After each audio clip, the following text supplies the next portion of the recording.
بسم اللہ الرحمن الرحیم۔ اللہ کے نام سے شروع کرتا ہوں جو بہت ہی مہربان ہمیشہ رحم فرمانے والا ہے۔ پانچواں پارہ۔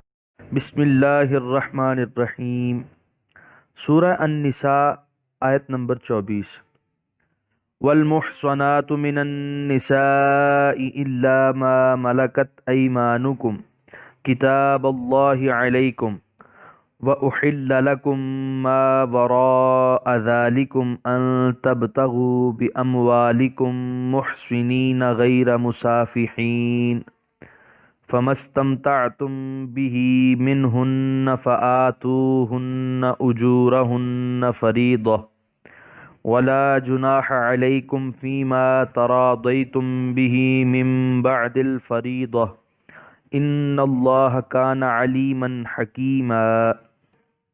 ترجمہ۔ اور حرام ہیں خامد والی عورتیں مگر کافروں کی وہ عورتیں جو تمہارے ملک میں آ جائیں۔ فرض کیا ہے اللہ نے ان احکام کو تم پر، اور حلال کر دی گئی ہیں تمہارے لیے ما سوا ان کے، تاکہ تم طلب کرو ان کو اپنے مالوں کے ذریعے پاک دامن بنتے ہوئے، نہ زناکار بنتے ہوئے۔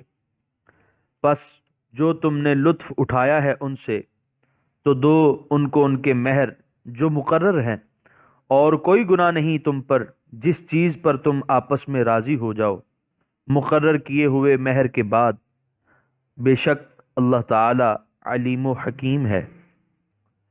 سورہ النساء آیت نمبر 24 کے پہلے حصے کی تفسیر۔ یعنی جو عورتیں میدان جنگ میں پکڑی جائیں اور ان کے خاوند دارالحرب میں رہ جائیں تو ان کا سابقہ نکاح ٹوٹ جاتا ہے، اور حکومت اسلامیہ اس عورت کو جس سپاہی کے حصے میں دے وہ اس سے ہم بستری کر سکتا ہے۔ جنگی قیدیوں کا مسئلہ ہمیشہ سے حکومتوں کے لیے درد سر کا سبب بنا رہا ہے۔ اسلام نے اپنی فطری سادگی سے اس کا حل پیش کیا ہے کہ اگر جنگ میں دشمن قوم کے مرد اور عورتیں اسیر بن کر آئیں تو حکومت اسلامیہ کو اختیار ہے، چاہے تو انہیں آزاد کر دے، چاہے تو ان سے فدیہ لے کر چھوڑ دے، چاہے تو مسلمان قیدیوں کے ساتھ ان کا تبادلہ کر لے، اور اگر مصلحت عامہ کا تقاضا یہ ہو کہ انہیں اسیر ہی رکھا جائے تو پھر اس کی اجازت ہے، لیکن کیسے؟ جاپان، جرمنی اور روس کے قیدی کیمپوں کا یہاں کوئی وجود نہیں جہاں انہیں بھوکا پیاسا رکھا جاتا ہو، انہیں طرح طرح کی اذیتیں پہنچائی جاتی ہوں اور ان سے رات دن جبری مزدوری لی جاتی ہو، بلکہ اس کی صورت یہ ہے کہ انہیں سپاہیوں میں تقسیم کر دیا جائے، ہر سپاہی اس کے آرام و آسائش کا خیال رکھے، جو اسیر عورت کسی کے حصے میں آئے وہ ایک ماہواری گزرنے کے بعد اس سے صحبت کر سکتا ہے، اگر اس کے شکم سے اولاد پیدا ہوئی تو اس کے حقوق بالکل ویسے ہی ہوں گے جیسے دوسری اولاد کے۔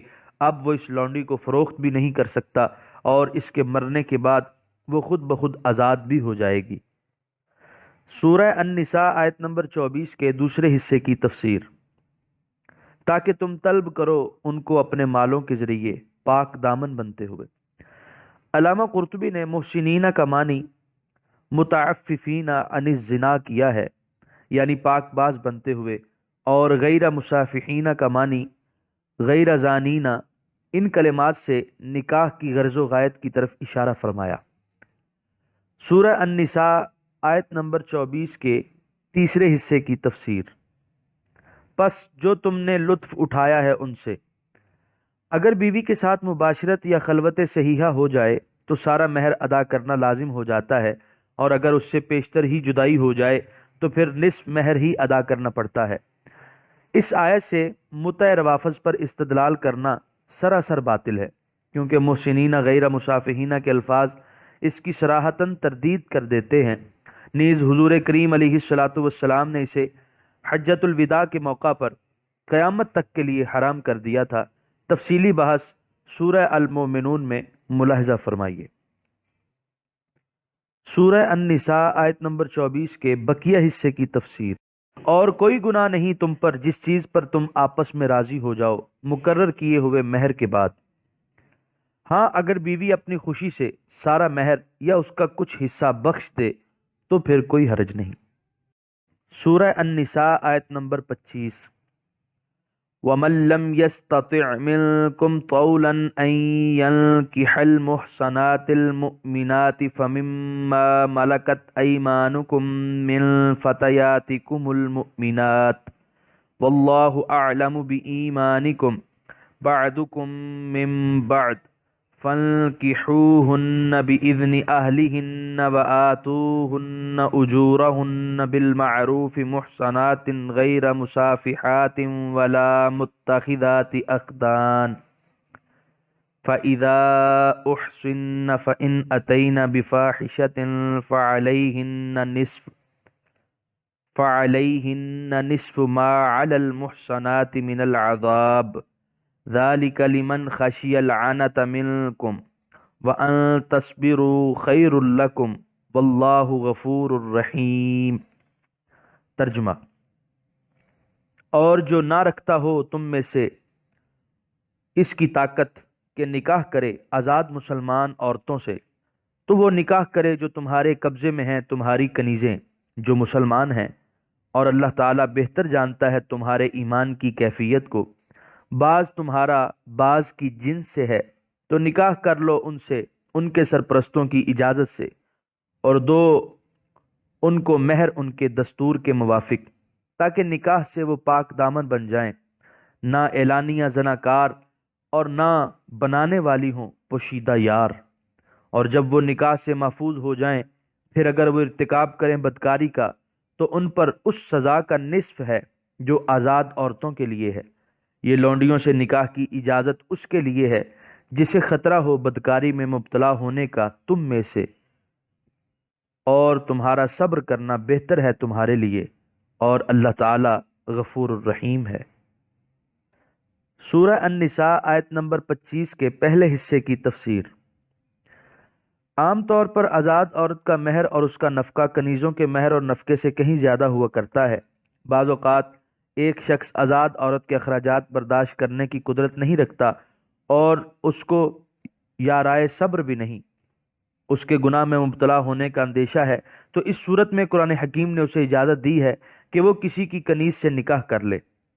امام شافعی وغیرہ کے نزدیک اس کنیز کا مسلمان ہونا ضروری ہے، اور امام صاحب کے نزدیک مستحب ہے۔ سورہ النساء آیت نمبر 25 کے دوسرے حصے کی تفسیر۔ اور اللہ تعالیٰ بہتر جانتا ہے تمہارے ایمان کی کیفیت کو، بعض تمہارا بعض کی جنس سے ہے۔ عرب میں باندیوں کے ساتھ نکاح کرنا بہت معیوب سمجھا جاتا، اور ان کے شکم سے جو اولاد ہوتی اس کو حجین کہا جاتا، یہ بتا کر کہ تم سب ایک آدم کی اولاد ہو، اس خیال کی تردید کرتی۔ سورہ النساء آیت نمبر 25 کے تیسرے حصے کی تفسیر۔ نہ اعلانیہ زناکار اور نہ بنانے والی ہوں پوشیدہ یار۔ اخدان جمع ہے، اس کا واحد خدن اور خدین ہے۔ خدن اس کو کہتے ہیں جس کے ساتھ پوشیدہ برے تعلقات ہوں۔ اس آیت میں کھلے اور چوری چھپے زنا دونوں سے منع کر دیا۔ سورہ النساء آیت نمبر 25 کے آخری حصے کی تفسیر۔ پھر اگر وہ ارتکاب کریں بدکاری کا تو ان پر اس سزا کا نصف ہے جو آزاد عورتوں کے لیے ہے۔ ان 2-3 آیتوں میں محصنات اور محسنینہ کے الفاظ کا کئی بار تکرار ہوا ہے، لیکن کسی جگہ اس کا معنی شادی شدہ، کہیں پاک باز، کہیں آزاد اور کہیں کنوارہ کیا گیا ہے، جس سے اگر کسی نو آموز کے ذہن میں تردد پیدا ہو جائے تو کچھ بعید نہیں کہ ایک لفظ ہے اور قدم قدم پر اس کے معانی بدلتے چلے جا رہے ہیں۔ اس لیے اس تردد کے ازالے کے لیے یہ ضروری ہے کہ ان الفاظ کی تحقیق کی جائے۔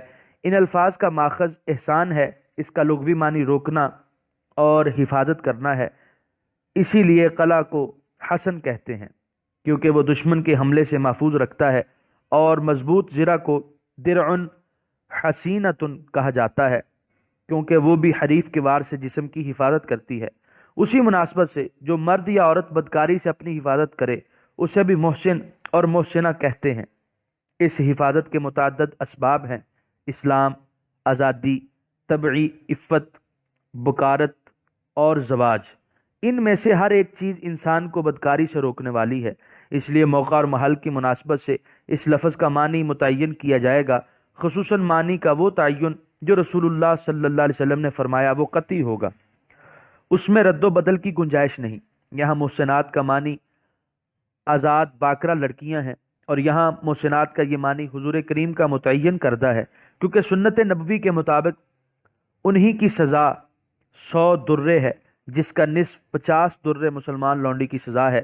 دوسرے قوانین میں مراعات اور گنجائش ان لوگوں کے لیے مخصوص ہیں جو صاحب جاہ و ثروت ہوں اور سوسائٹی میں کوئی بلند مقام رکھتے ہوں، لیکن اس دین فطرت میں ان مراتب کو ملحوظ نہیں رکھا گیا، بلکہ انسان کی فطری کمزوریوں کو پیش نظر رکھا گیا ہے۔ جہاں پھسلنے کے امکانات زیادہ اور بچنے کے وسائل کم ہیں، وہاں سزا میں تخفیف کر دی گئی۔ غلاموں، باندھیوں، غیر شادی شدہ اور شادی شدہ مردوں اور عورتوں کی سزا میں کمی بیشی کا یہی راز ہے۔ جرم زنا کی سزا پر تفصیلی بحث سورہ النور میں آئے گی انشاءاللہ تعالی۔ یہاں پر 5ویں پارے کا پہلا رکوع مکمل ہوا۔